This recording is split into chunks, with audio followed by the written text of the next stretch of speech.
Hello दोस्तों, हर हर महादेव। मैं आपका दोस्त बी आर ट्रेडर और आइए देखते हैं अपन 30 मिनट का एनालिसिस। और निफ्टी 50 में आप देख सकते हैं 1 मार्च को, 1 और 2 मार्च को मार्केट था 25,000। फिर क्या हुआ? हायर हाई बनाया, फिर लोअर लो, फिर higher low, lower low, higher low, lower low, higher low, lower low, higher low और लोअर। यानी लास्ट में आपका 2 अप्रैल को मार्केट गया था 22,200 पे। और ये एक ऊपर से ट्रेंड लाइन आ रही है, फॉलिंग ट्रेंड लाइन। उसी को रेजिस्टेंस मान रहा है मार्केट, वहीं से ही हर बार प्रेशर आ रहा है। 1 2 3 4 मेन प्रेशर आपका ये रहा था। ठीक है जी। यहाँ पे आपका वापस बाई जोन है, नीचे भी ट्रेंड लाइन मारा था, ये भी फॉलिंग ट्रेंड लाइन है, पर ये सपोर्ट का काम करती है। यहाँ पे आया फिर अप गया, यहाँ पे आया फिर अप गया, यहाँ पे आया फिर अप गया। ठीक है जी। और फिर मार्केट 8 अप्रैल को सीधा ओपन हुआ 24,000 पे। फिर अप डाउन हुआ, वापस यही फॉल आउट किया था।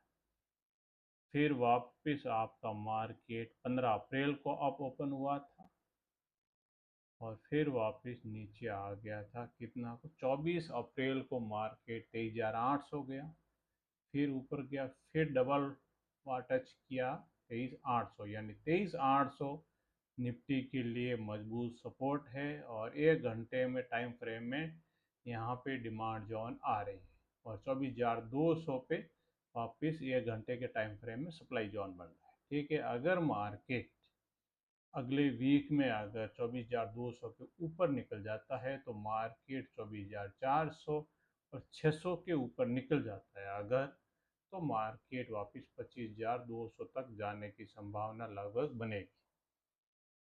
ठीक है। अब नेक्स्ट वीक में देखते हैं, या तो ये डाउन में तोड़ता है या ऊपर की तरफ तोड़ देता है तो निकल जाएगा 400, 600 और 800 और 25,000 तक जाने की संभावना बनती है। और अगर नीचे ब्रेक डाउन करता है तो आपका पहला टारगेट रहेगा 23,500 का, और उसके बाद का टारगेट आपका बन जाएगा 23,150 तक आने की संभावना बन जाएगी। ठीक है जी। अब इसके साथ में अपन एक और वीडियो देखते हैं जिसमें अपन एनालिसिस करेंगे किसका, RSI का।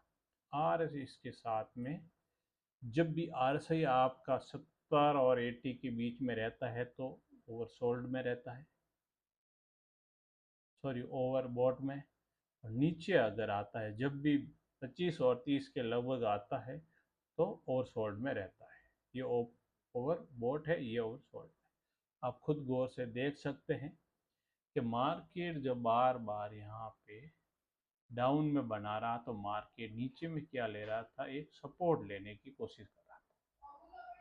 नीचे का यहाँ पे सपोर्ट लेवल पे काम कर रहा था और फिर ऊपर की तरफ जब भी नीचे डब्लू बनता है या तो ऊपर की तरफ लेके जाता है, ऊपर एम बनता है तो मार्केट जब भी है नीचे की तरफ आ जाता है। ये आपका हाई था। अब यहाँ पे देखो RSI आपका फ्लैट दिखा रहा है। कब से? यहाँ से फ्लैट हो गया RSI आपका 8 अप्रैल से लेके RSI रह गया 21 अप्रैल तक फ्लैट था, जबकि मार्केट आपका ऊपर शो कर रहा है, प्राइस एक्शन ऊपर की तरफ शो कर रहा है। ठीक है जी।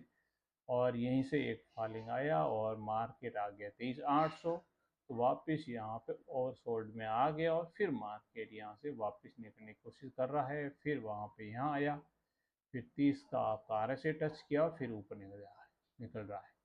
अभी अगर RSI 60-70 के लगभग रहता है तो ऊपर की तरफ जाने की संभावना यहाँ पे आपकी बढ़ जाएगी। ठीक है जी। यहाँ पे अभी RSI के हिसाब से यहाँ पे देख लो डबल बॉटम बना है, पर RSI जो है यहाँ से अप लेवल में क्लोजिंग हो रहा है। यहाँ पे प्राइस एक्शन बराबर में आया 23,800, 23,800, पर यहाँ पे आपका RSI ओवरसोल्ड में पहले आया था 20 के लगभग और अब की बार 30 के लगभग और वापस रिटर्न हो गया था। ठीक है जी। इसी तरह आप बैंक निफ्टी में भी आप देख सकते हैं, मार्केट बैंक निफ्टी का, और अप्रैल में देखते हैं क्या हुआ। ठीक है जी। ये आप अभी एक बार लो जी, बैंक निफ्टी के ये रेजिस्टेंस बना रहे हैं और सपोर्ट जोन, यानी डिमांड जोन है, ये सप्लाई जोन है। यानी अब बैंक निफ्टी के लिए आपका अहम रोल रहेगा 54,500 कि आप यहाँ पे इसको सेट कर सकते हैं यहाँ पे। ठीक है जी, ये रहा, यानी 54,500, 600 और 700 के लगभग यहाँ पे डिमांड जोन रहेगा और सप्लाई रहेगा आपका 55,800 पे। उसके बाद में 4 घंटे के टाइम फ्रेम में आपका चला जाएगा 56,400, फिर चला जाएगा आपका 56,800 के लगभग। अब यहाँ पे भी अगर आप RSI को समझा जाए तो आपको हम बताएंगे भाई RSI में क्या डिफरेंस आ रहा है, या सेलिंग प्रेशर बार बार कहाँ पे बनाने की कोशिश कर रहा है।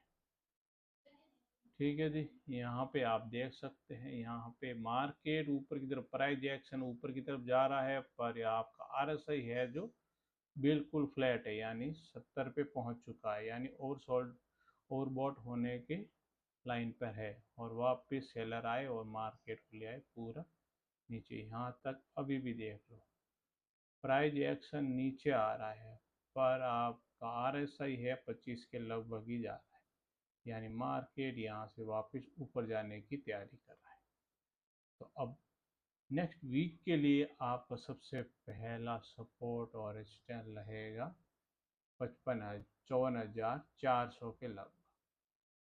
ठीक, ये 54,400 और 500 के लगभग सपोर्ट लेवल है, यानी डिमांड जोन है। यहाँ पे जब भी मार्केट नीचे आएगा बाहर आ जाएंगे और ऊपर की तरफ ले जाने की कोशिश करेंगे। और ऊपर की तरफ जब तक 55,800 के ऊपर सस्टेन नहीं करता है तब तक ऊपर नहीं। यहाँ पे अगर और सेलिंग प्रेशर आता है तो मार्केट वापस नीचे आने की संभावना बढ़ जाएगी। और 4 घंटे का टाइम फ्रेम है 56,400, इसके ऊपर तक या यहाँ तक जाने की संभावना बढ़ेगी। ये आपका वीकली एनर्जी है निफ्टी, बैंक निफ्टी में RSI के साथ। ठीक है जी, ये वीडियो अगर आपको अच्छा लगता है तो लाइक करें, सब्सक्राइब करें। ओके।